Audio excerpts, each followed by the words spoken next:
This is R.J. Rushdoony, Easy Chair number 125, July the 9th, 1986.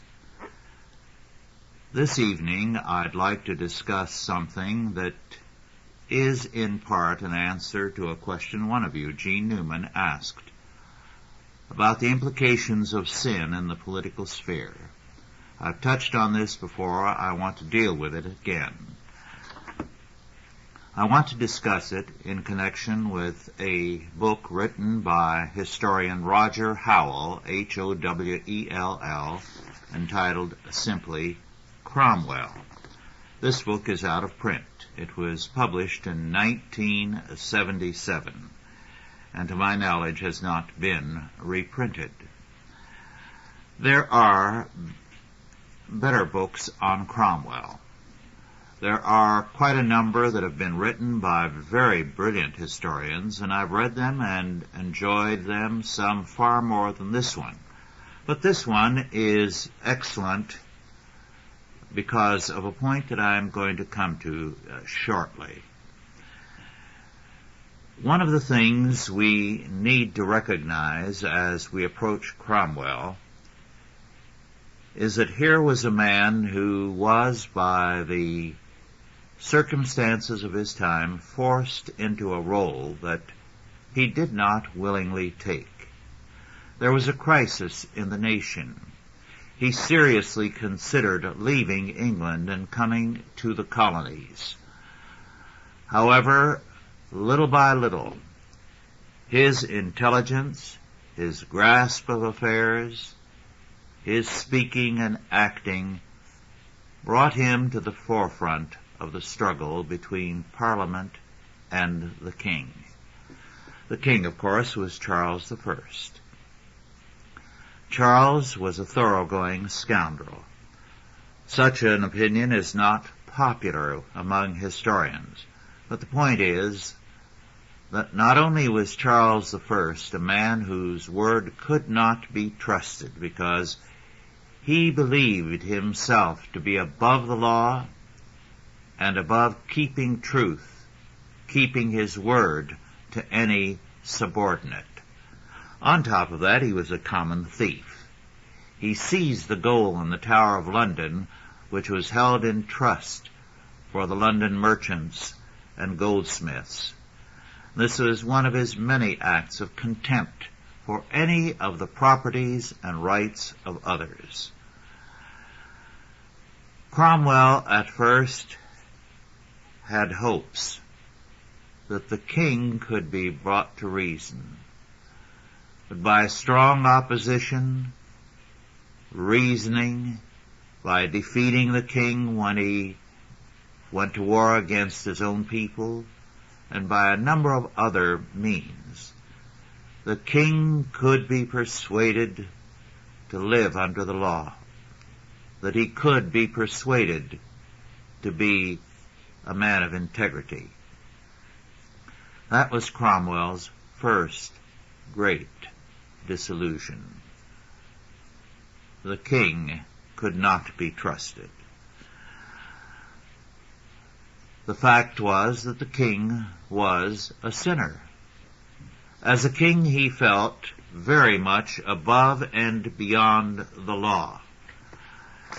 The kind of opinion he held was that expressed later by Louis XIV of France, quoting from Absolutism and Enlightenment, 1660 to 1789 by R.W. Harris. This is what Louis XIV said.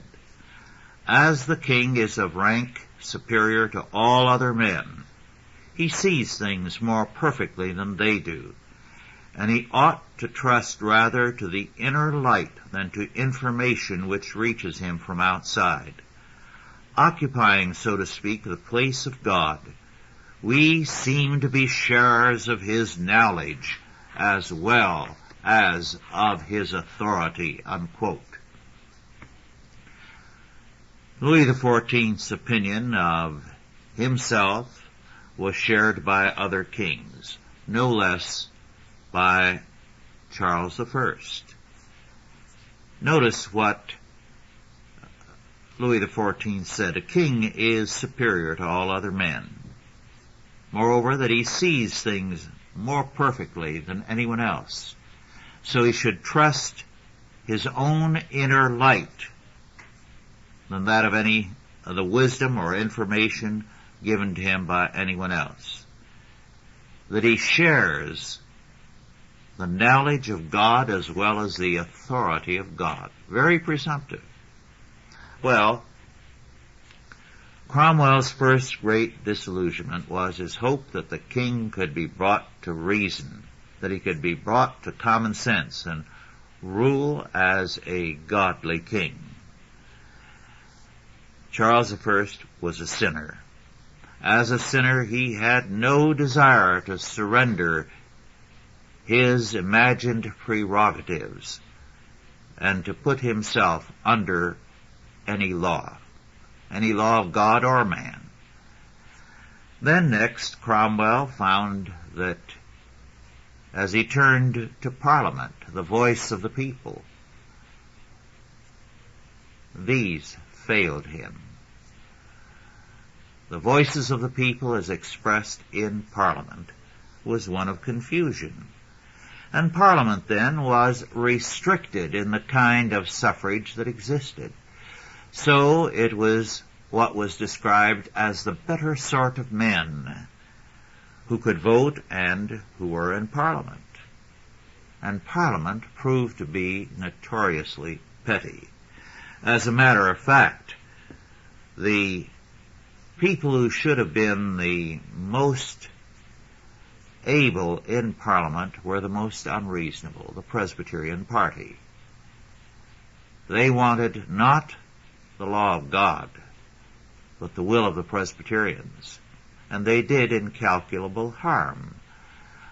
Earlier, Archbishop Laud of the Church of England, the Episcopal bishop, had wrought great harm by viewing England and his duty as Archbishop only in terms of what he thought was best for the Church and King.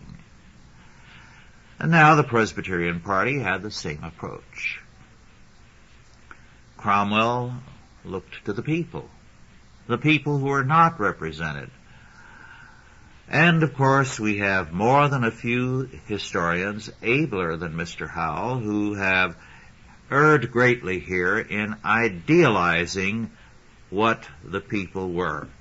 One of these, of course, is the very remarkable and superior historian Christopher Hill. Having for some time been more or less a Marxist, Christopher Hill was very prone to this error. As a result, he felt that Cromwell's failure was that he ceased to listen to the people. But the people, the common people, had all kinds of impossible demands. Demands that could not even remotely be realized, and if realized would have been disastrous. They were utopian, and they were rationalistic. The radical wing of the Puritans, if they could even be called Puritans, was hardly given to common sense, even though they sometimes unduly exalted reason. Cromwell looked to the army.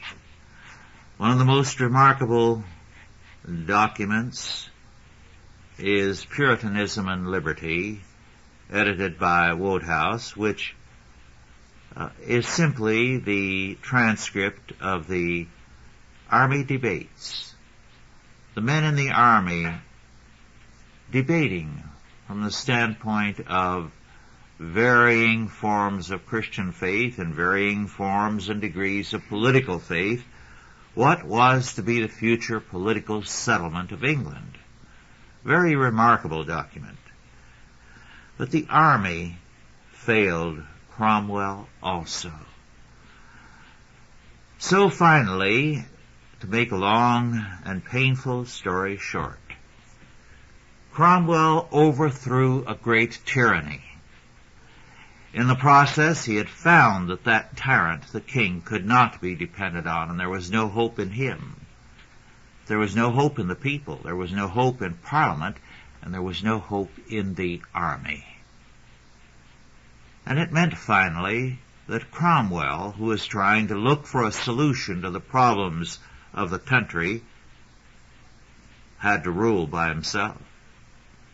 And then there was no one to pass the rule on to. This was a great tragedy.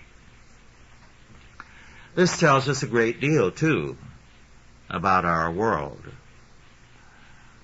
We have many people who idealize our American past and Constitution, which is not to say that I want to detract from either. But the point is, no document can guarantee the future of man. If man is a sinner, the political implications of his sin will destroy any system of government, any constitution, anything that you can devise, because sin will level all things. As a result, we need to learn by the Puritan Commonwealth what happens. People were ready to work with Cromwell up to a point. Then they divided into two camps. Those who did nothing, figuring now that they had won, all their problems were solved, and it was up to Cromwell to do what needed to be done. The other side was full of greedy men, each out to realize their own dream, each out to force their idea what constituted a true state upon the people of England. Well, Cromwell died, and not knowing what to do, they invited back the Stuart dynasty, and Charles II took the throne, a reprobate, a man who very quickly was the puppet of Louis XIV, and secretly in the pay of Louis XIV, a traitor to his own country, selling out its interests at every turn. Under Cromwell, England had been a tremendous world power. Under Charles II, it sank to a shameful and pitiable estate.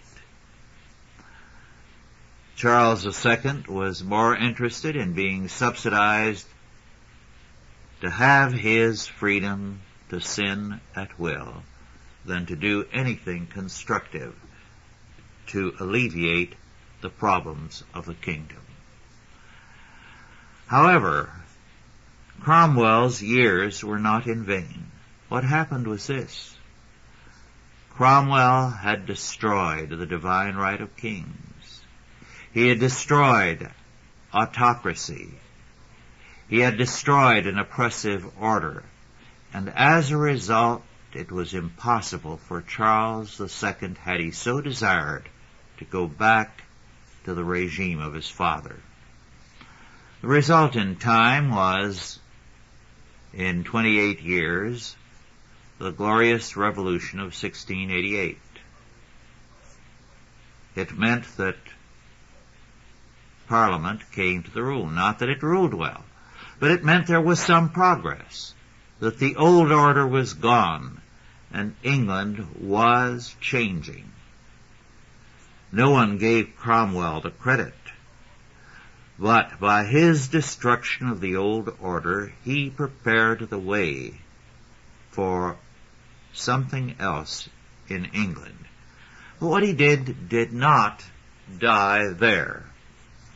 I believe a very good case can be made for seeing the American War of Independence as a continuation of the Puritan Commonwealth, and of the United States as, in a sense, realizing some of the hopes of Cromwell, to a degree. But of course we are destroying those beginnings. One interesting sidelight on all of this is a song, a contemptuous song that was used to describe Cromwell.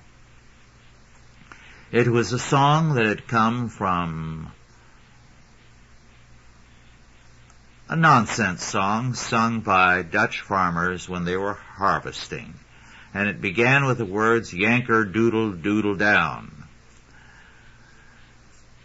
Much later, when the Civil War broke out in England in 1642, the Royalists, who were called Cavaliers, were very much given to rather flamboyant and dashing clothes, whereas they called the party of Parliament, the Puritans, Roundheads because of their short, closely cropped hair and their plain clothing.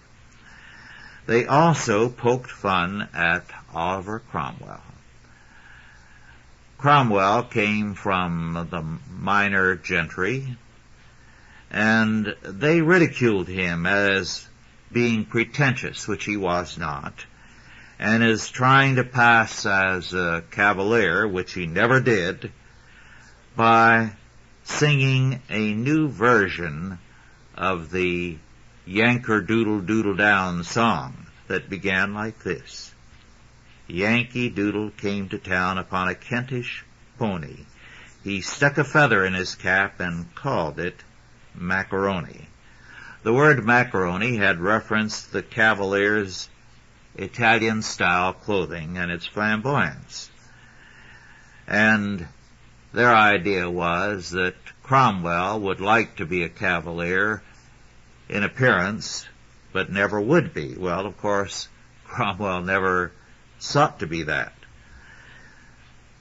Now, this song had an interesting revival some years later.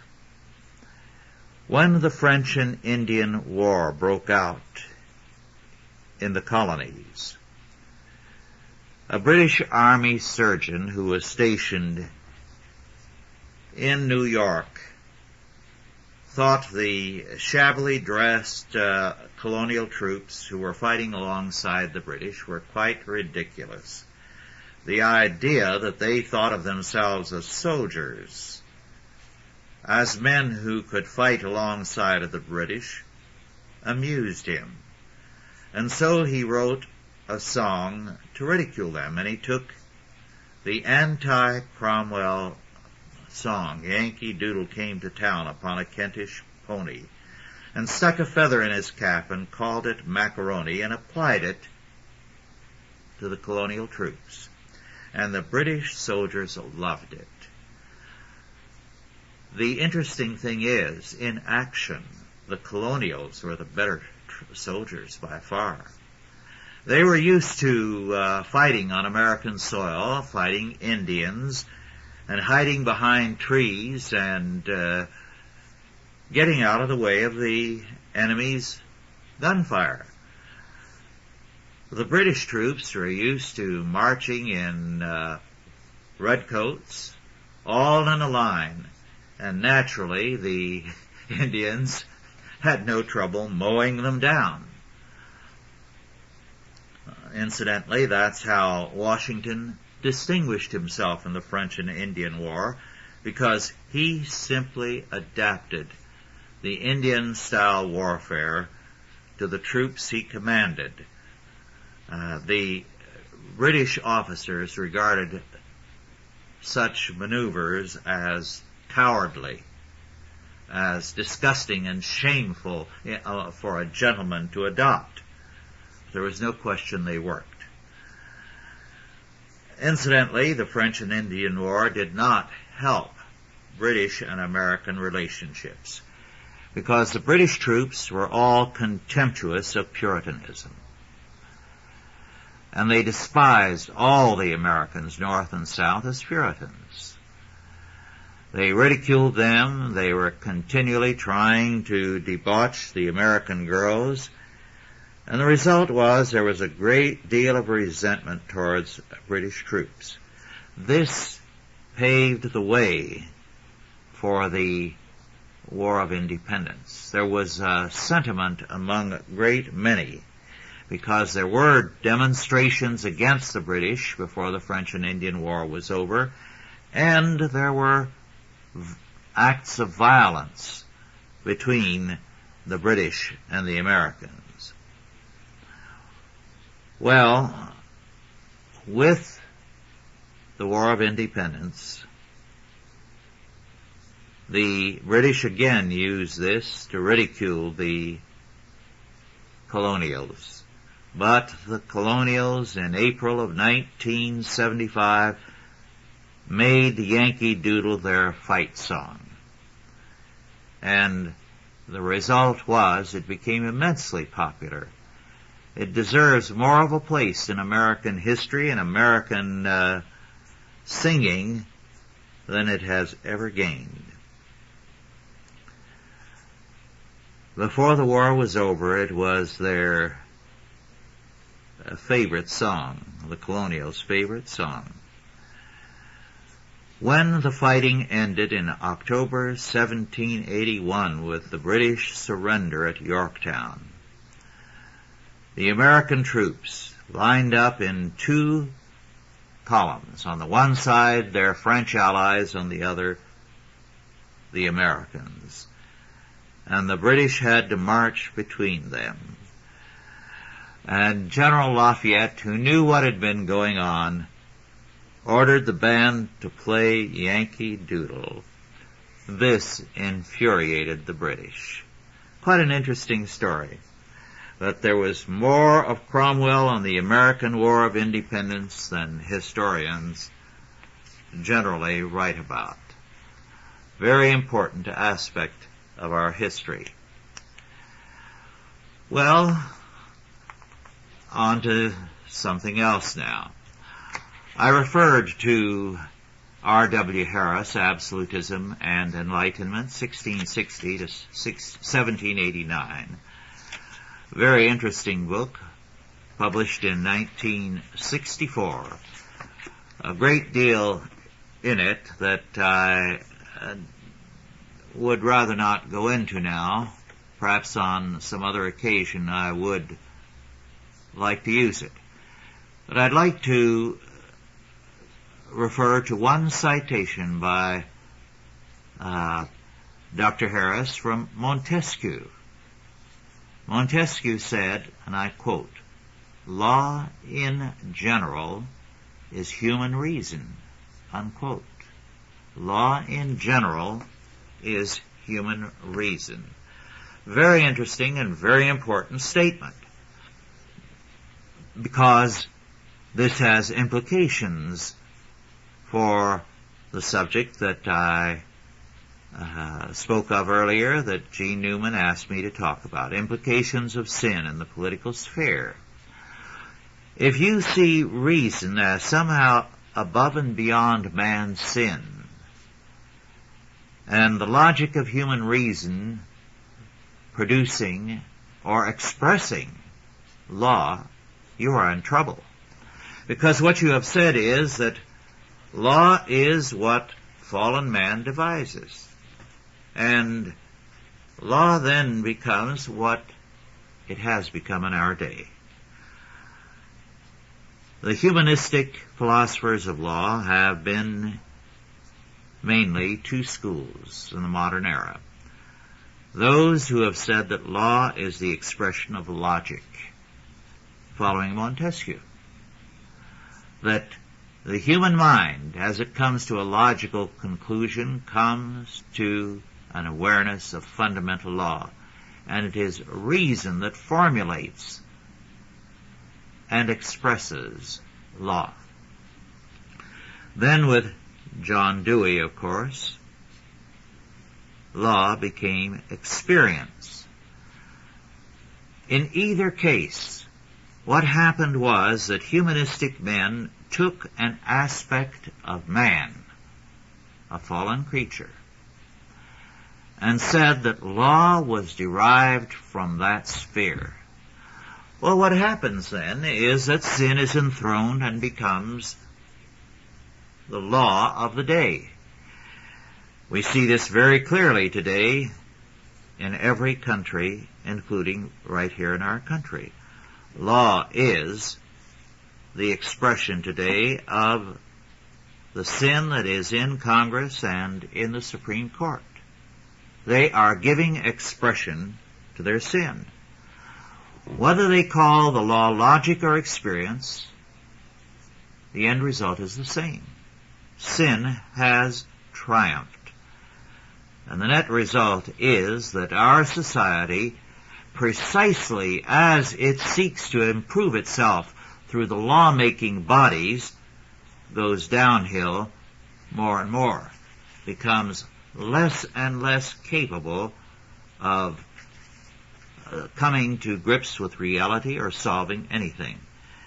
And the crisis of our time is a manufactured crisis by the elements that are supposed to produce law, that are supposed to serve the law. Most people have, without understanding the issues that I've just described, sensed this to some degree, because what you find all around is a growing suspicion of politicians,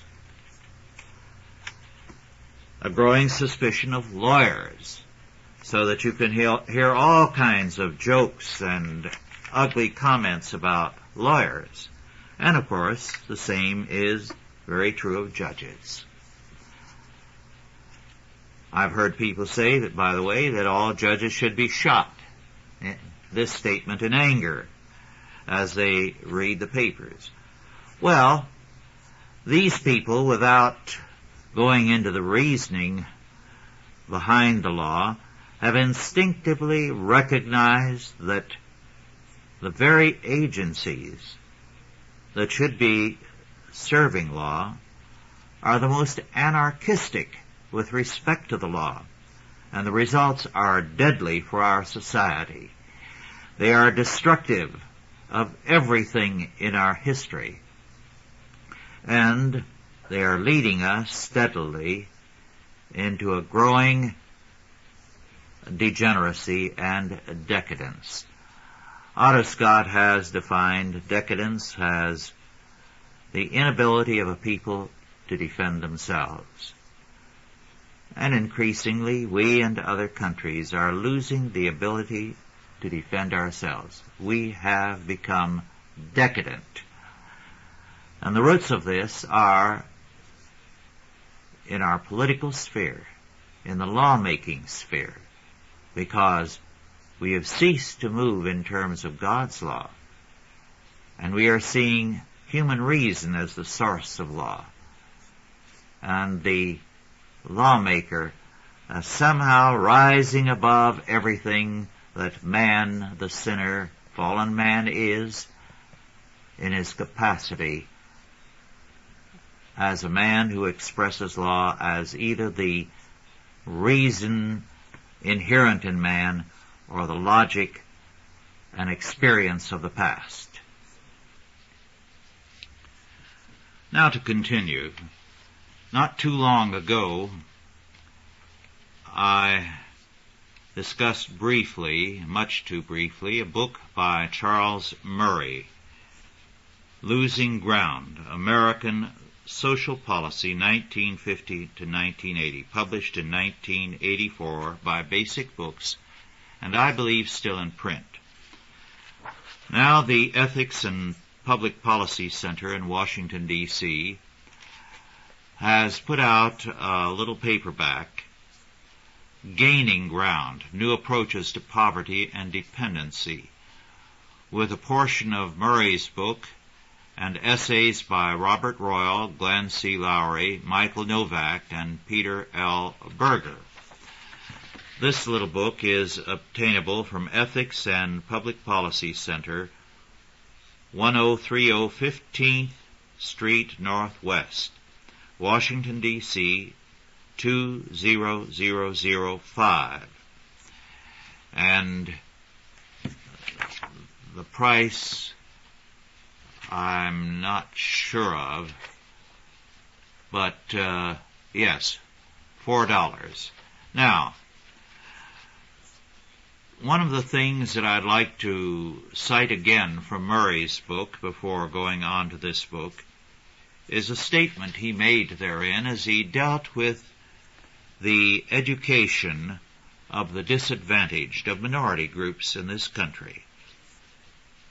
He made a very important point that I think is essential for us to know, because in this day of so many spoiled children, it applies not only to disadvantaged students, but to everyone. Let me quote Murray. The central failing is that the system does not teach disadvantaged students who see permanent failure all around them how to fail. For students who are growing up expecting whatever their dreams may be ultimately to be a failure, with failure writ large, the first essential contravening lesson is that failure can come in small, digestible packages. Failure can be dealt with. It can be absorbed, analyzed, and converted to an asset, unquote. This is a very important point. Today we don't even give failing grades because we don't like to see people fail under any circumstances. One of the things I learned very, very quickly years ago when I was on an Indian reservation was that there was a reason why the Indians, by the time they were in their teens, if not earlier, were alcoholics. It was their child training. You never heard an Indian child cry or an Indian baby cry. In the 8.5 years I was among them, I never heard a baby cry.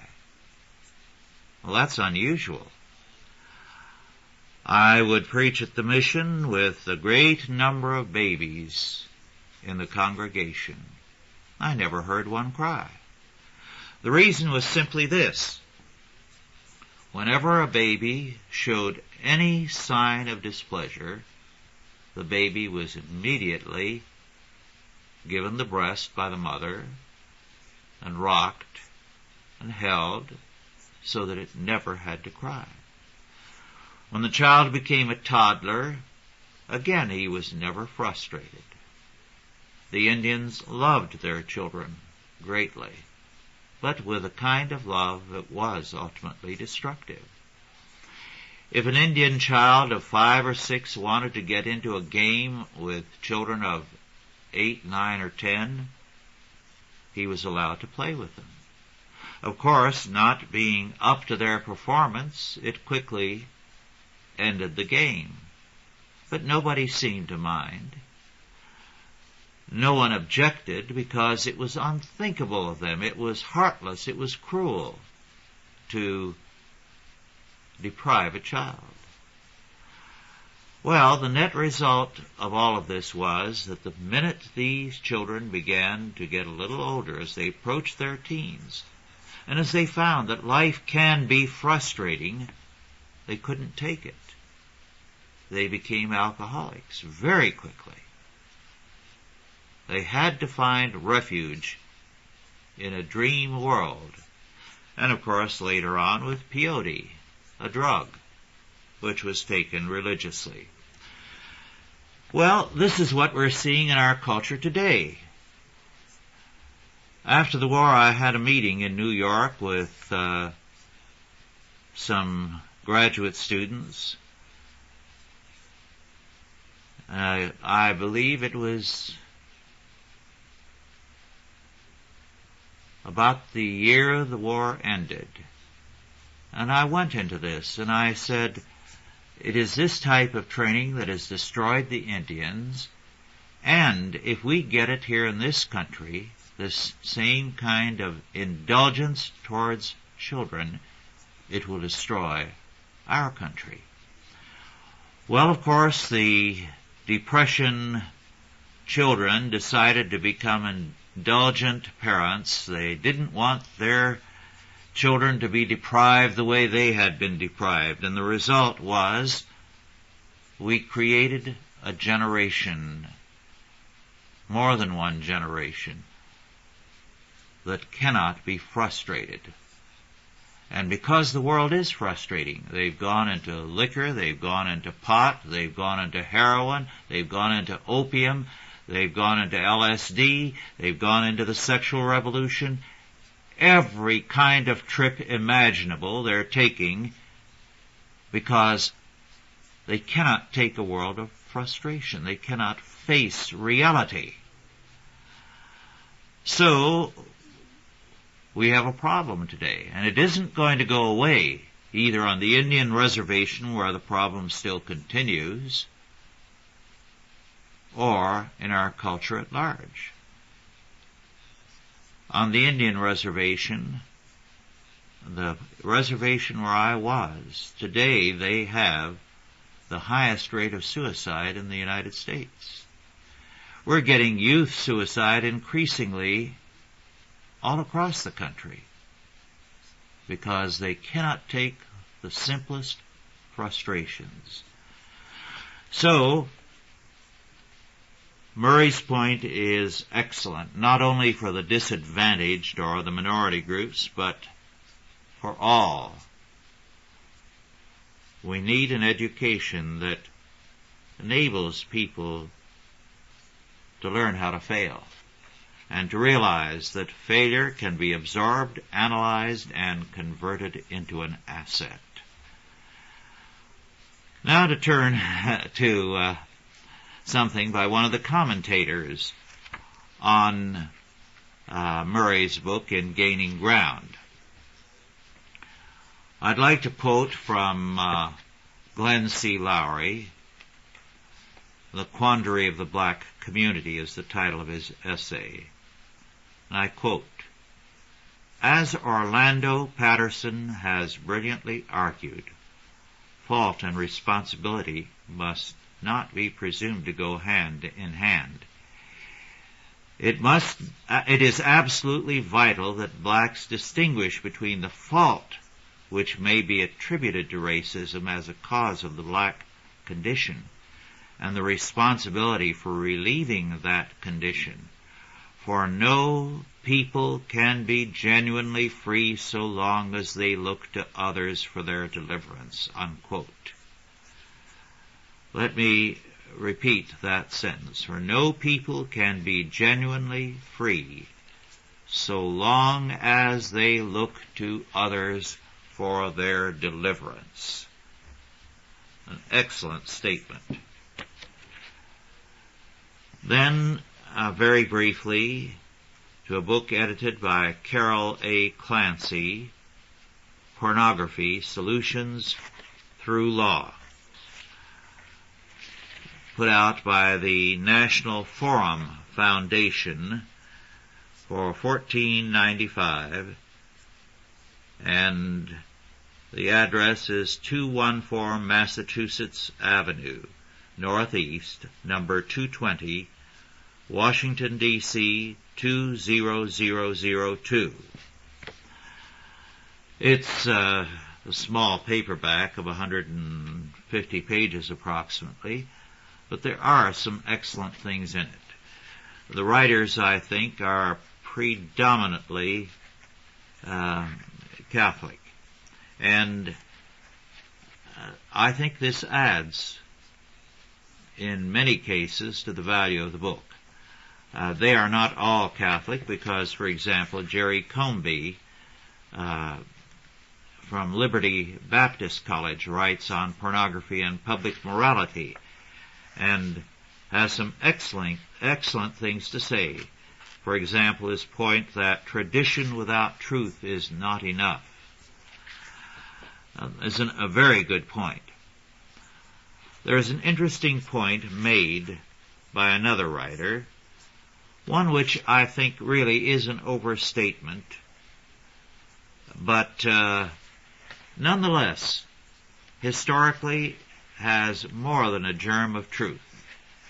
It is from a keynote address by Senator Jeremiah A. Denton at the conference, because these papers are all conference papers. Quoting the senator, he says, "You cannot talk with Father Ritter, founder of Covenant House for Abused and Runaway Youth," an excellent agency, by the way, "about what is going on in New York without knowing that something has gone wrong in society. Civilization equals family plus agriculture, and we are destroying the family in the entire Western world," unquote. Now that statement is a very important one. Civilization equals family plus agriculture, and we are destroying the family in the entire Western world. We could add that we are also destroying agriculture. Life without a good supply of food rapidly means the destruction of civilization. You cannot maintain a civilized society if your food supply is marginal. You cannot maintain a civilized society without a strong family. Historically, people recognized that these two things went together, that they were the essentials of civilization, family plus agriculture. But today, we have forgotten this. We have lost our roots, and we think in terms of nonsense. Not too long ago, I was in a state for a conference, a state that has a most distinguished history. It also has a number of major cities, industrial centers in the past. The biggest city in that state has dropped from 1 million since 1960 to 1980 to 500,000. It's expected in another 10 years to drop another 50%. It's an old city, a beautiful city, a city of magnificent old churches and empty factories. What is the problem? Well, the state is so heavily populated now with urban peoples, with all kinds of environmental ideas, anti-pollution ideas, which are beyond common sense, that they have shut down industry. Industry cannot come into the state. In some instances, because factories stand empty, businesses from other states have thought of moving in because the properties have become so cheap. Very quickly, they decide otherwise when they encounter the militant hostility of these peoples to any kind of industrial development. Not even clean industry. Everything is beneath them. At the same time, how are they trying to revive their major city, which has dropped from 1 million to almost 500,000? Why, they're having all kinds of cultural events to make it again a world center. They had a film festival about the time I was there. They've had some foreign ballet and other groups, symphonic groups, and so on, as though people are going to move into a major city just for these so-called cultural events, where there is no income that can be made. This is the kind of insanity that prevails today all over the world. But the point is well taken by the senator. Family plus agriculture. This is the essence. This is the skeleton upon which a civilization flourishes. Take it away and it collapses. Man shall not live by bread alone, but he can't live without bread. And today, all over the world, agriculture is in process of destruction. Now on to something else. A new book, hardly pleasant reading, but all the same important reading, is by Richard Deacon, as in a church deacon, but it is emphatically what Deacon is not. He is a leading writer in the field of espionage and diplomacy. He's a British writer. This book, just published 1985 in England and 1986 in the United States, at 1995, from Farrar, Straus, and Giroux in New York, is entitled The Cambridge Apostles, A History of Cambridge University's Elite Intellectual Secret Society. Well, this is exactly what it was, a secret society, which began as a Church of England group and before too many years became a society of sodomites who expounded what they called the higher sodomy. Some of these men became Soviet agents within the British government. Others became very, very powerful within the British government. They were, of course, very quickly not only no longer interested in the Church of England, but were also militantly anti-Christian. They read papers regularly. They were the ones to espouse the idea that homosexuality between consenting adults is legal and or should be legal. The papers they read to one another often had to do with preposterous subjects. G.E. Moore, who is regarded as one of the great English philosophers, was a member, and he was not a great philosopher. And in one of his papers, he made this statement, I quote, "In the beginning was matter, and matter begat the devil, and the devil begat God," unquote. Bertrand Russell was a member of the society. Wittgenstein, of course, a very powerful member, was Keynes, whose economics is still with us and destroying the world. Their way of life, of course, was to them a highly noble one. Incidentally, another group was formed to provide, a kind of female counterpart, the Aphra Ben Society, which was named after Mrs. Aphra Ben, a 16th century playwright. Aphra Ben, by the way, in herself is quite a remarkable story. We don't really know too much about her. She wrote some very bawdy plays in the 16th century. She did serve as a spy for at least 2 countries.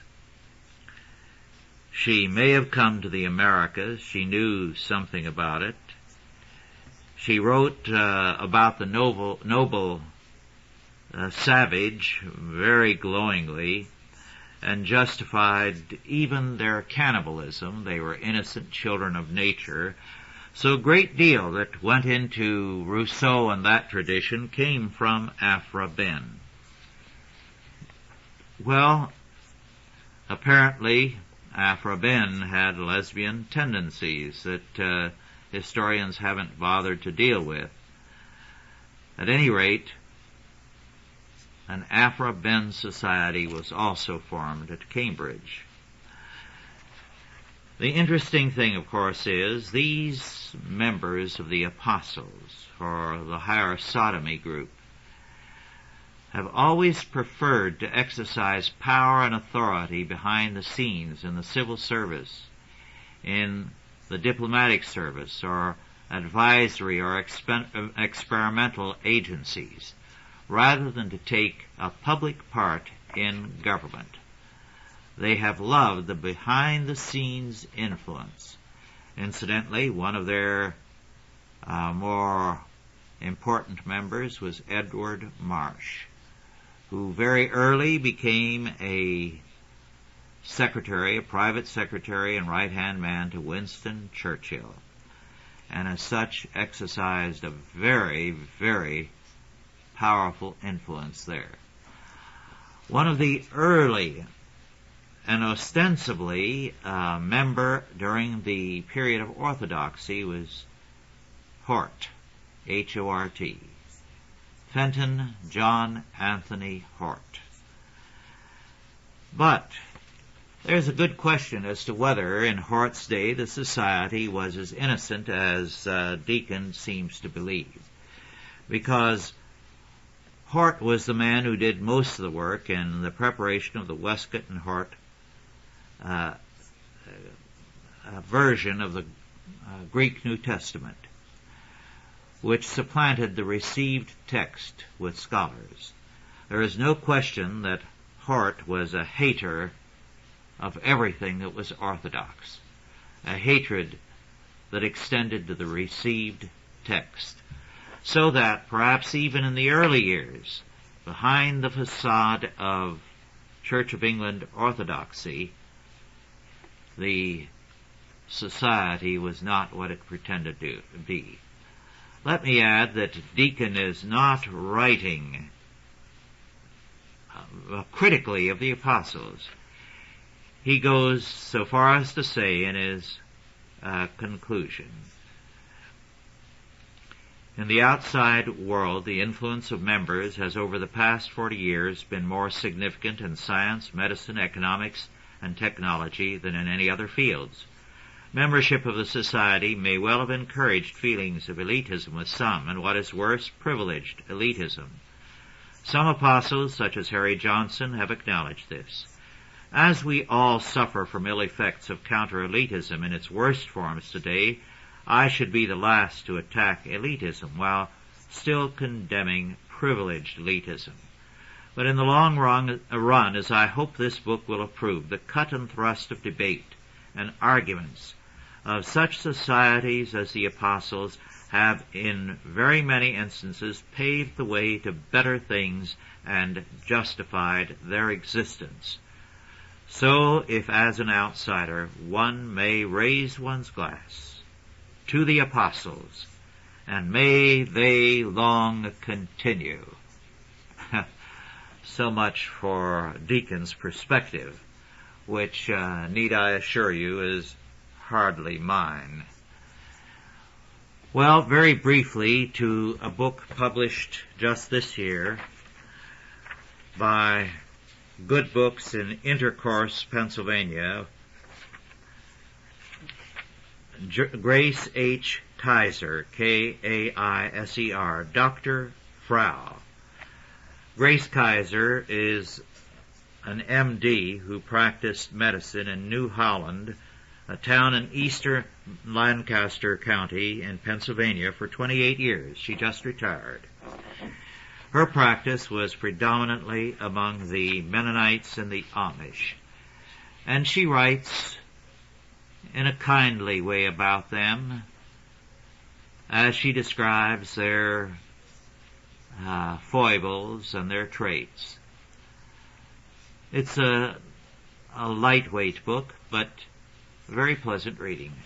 However, even though Mrs. Kaiser, or Dr. Kaiser, is apparently a church member, her perspective is not Christian, because the difference between her and the Amish is very clear. She did deliver many microcephalic children among the Amish. These usually died in a year or so, living sometimes a little beyond that.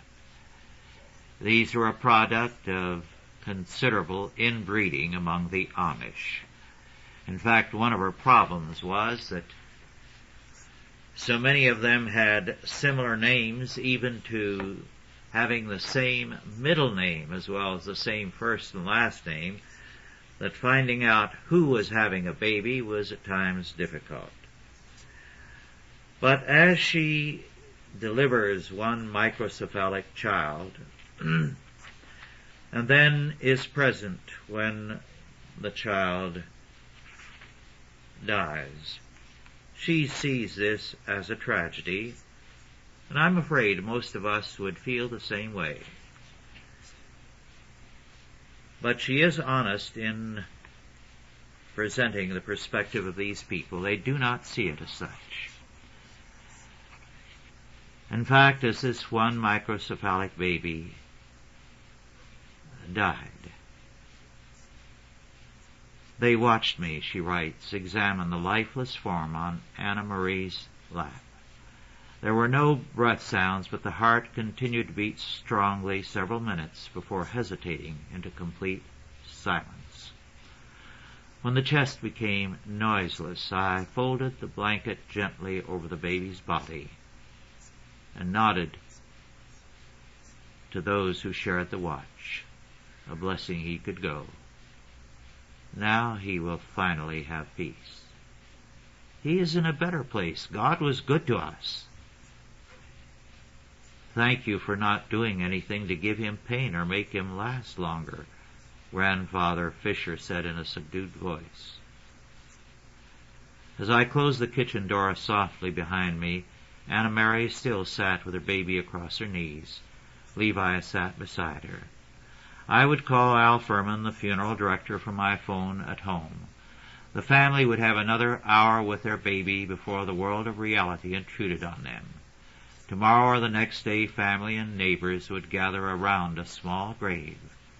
With sadness, I felt that this would not be the last such infant Anna Mary would rock on her shoulder, unquote.